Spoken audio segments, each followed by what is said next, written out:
Après s'être lancé dans la production de quinoa en 2019, l'agriculteur de Sainte-Florence, Marc-Antoine Paquet, est l'heureux gagnant de l'édition 2020 du programme d'aide au démarrage des éleveurs de volailles du Québec.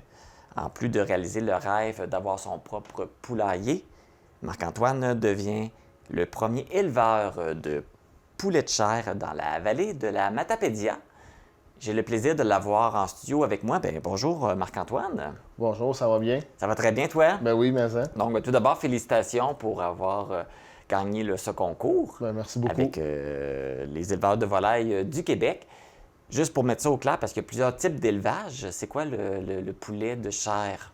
Ben, c'est un élevage de poulets de chair. Ça va être des lots mix, des poulets de 2,35 à 2,85 kg.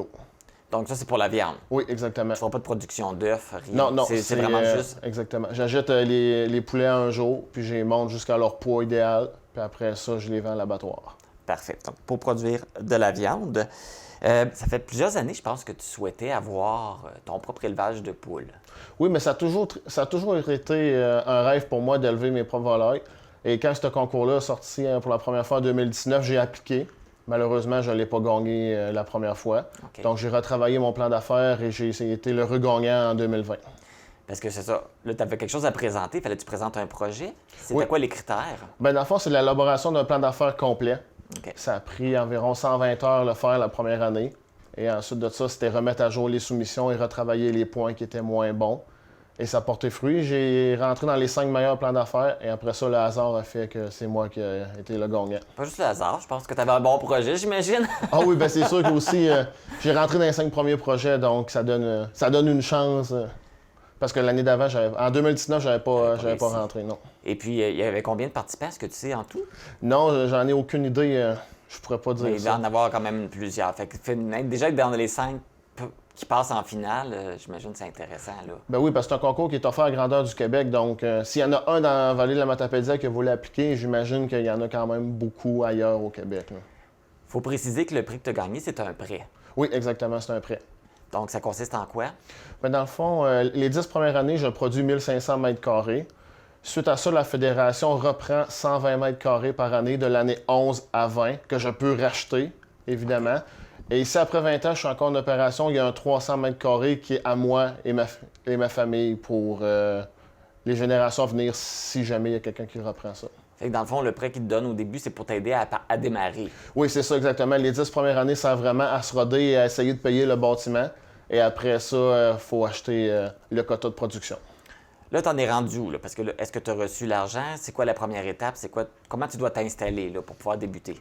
Bien là, je suis encore dans toutes les démarches administratives, là, au niveau du terrain, au niveau des soumissions, au niveau de l'ingénierie, l'architecte. Je suis dans cette démarche-là. Ça s'en vient, ça s'enligne, mais je vise vraiment le mois de mai là, pour commencer ce que je vais appeler plus le concret, vraiment les étapes de construction. Là. Les étapes de construction. Donc, oui. L'élevage n'est pas commencé. Non. Fait que tu prévois avoir tes premiers poulets quand? Bien, avec la fédération, il faut quand même qu'on leur dise d'avance parce que c'est du vivant. Donc, je prévois avoir mes premiers poulets le 18 décembre. OK. Donc, ça te donne d'ici décembre là, pour tout installer tes choses puis tout construire ce que tu as besoin. Oui, c'est ça. Théoriquement, ça devrait bien aller, mais avec le COVID et tous les retards, on ne sait jamais, mais je mets toutes les chances de mon côté, puis je suis quand même vraiment bien entouré. Là. Dans la vallée, on est chanceux. J'ai de l'aide. Et ton objectif, c'est d'élever combien de poulets par année? Bien, selon le bien-être animal, dans un bâtiment comme moi, j'aurais le droit d'élever autour de 100 000 volailles par année. Par année. Ça, c'est en respectant le bien-être animal puis les normes de l'industrie qui sont parmi les plus sévères au monde. Si ça va bien. Oui, exactement. Si ça va bien, mais il faut que ça aille bien. Mais en faisant les étapes, en restant vraiment, excusez l'expression, top-notch, puis en étant conforme à tout, généralement, ça va bien. Est-ce que pour les poulets, est-ce que c'est comme pour d'autres aliments? Est-ce qu'il y a plusieurs types de poulets? Ça veut dire est-ce qu'il va y avoir des poules qui vont être nourries avec telle sorte de grains, d'autres avec d'autres sortes pour avoir des types de viande différents ou c'est la même chose pour toutes? Bien, la Fédération offre divers poulets, que ce soit le poulet végétal, le poulet de grains, le poulet sans antibiotiques. Okay. Sauf moi, pour commencer, je vais faire le poulet standard, celui-là qu'on achète à l'épicerie et qu'il n'y a pas de, si on veut, de marque ou de réseau attaché à ça. Ça va être un poulet vraiment Frito, je dirais pas de marque, là. Ben, dans le fond, les poulets qui vont être vendus dans les restaurants, là, Oui, c'est grande ça. surface. C'est ça, c'est le poulet qui est le plus consommé au Québec, là. OK. Justement, par ailleurs de ça, même sans les nommer, est-ce que tu as déjà des milieux avec qui tu vas faire affaire, avec qui tu vas vendre ton poulet? Ben moi, la manière que la fédération marche, c'est pas moi qui décide à qui je vends mon poulet. Moi, mon poulet, il est acheté par un abattoir. Et suite à ça, c'est l'abattoir qui est redistribué à la grandeur du Québec.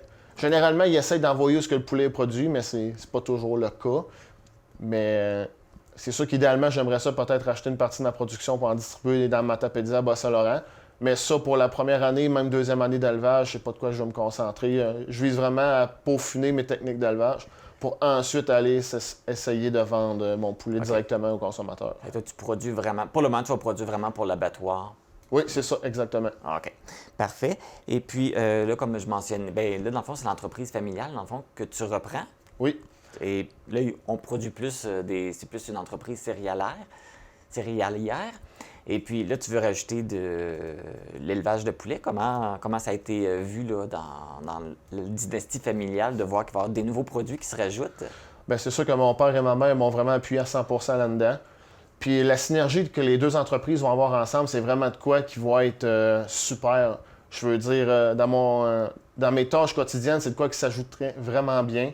Puis aussi, de l'élevage de poulet, il va sortir du fumier qu'on va pouvoir réutiliser dans les champs de la ferme. Okay. Et c'est quoi qui est vraiment intéressant pour nous, là. Est-ce que tu continues aussi ton projet de produire du quinoa que tu as tenté il y a 2 ans? Oui, bien exactement. Le quinoa, on réessaye cette année une nouvelle variété. Parce que la variété qu'on avait en 2019 et en 2020, elle développait beaucoup de saponine. Puis ça, la saponine, c'est de quoi que ça donne un goût au quinoa que les consommateurs ne veulent pas. Donc, cette année, on a une nouvelle variété. Je devrais la recevoir bientôt. Elle arrive du Pérou. Et on va l'assommer et on va espérer qu'elle aille bien. Parce que là, c'est ça, les autres années, ça n'avait pas fonctionné, c'est ça? Je comprends bien. La première année, ça a vraiment bien été, mais la variété, c'était Soro del Valle. Elle développait beaucoup de saponine. Puis pour enlever la saponine, ça prend un principe d'usine qu'on ne veut pas nécessairement s'embarquer dans ces démarches puis dans ces coûts-là non plus. Pour le volume qu'on va faire, en tout cas pour commencer, c'est quoi qui est irréalisable. Fait qu'avec une nouvelle variété, on espère pouvoir sauter cette étape-là. Bon, on te souhaite que ça marche bien cette année pour ça aussi. Et oui, Et merci. que ça marche bien pour tes poulets. Mon Dieu, tu vas avoir du travail, tu vas être bien occupé si tout fonctionne bien. Oh, je compte pas m'ennuyer cet été-là. Bien, tout d'abord, félicitations d'avoir remporté ce concours-là, puis bravo. Puis on te souhaite bonne chance là, dans ton nouveau projet là, d'élevage de volailles. Bon, je vous remercie beaucoup de votre temps, puis en espérant se revoir bientôt. Tout à fait. Ben, oui, on va se reparler, surtout si ça va bien, puis de la suite des choses, s'il y a des nouveaux projets qui se développent, on pourra s'en reparler. Bon, il n'y a pas de problème. Merci. Merci, bonne journée.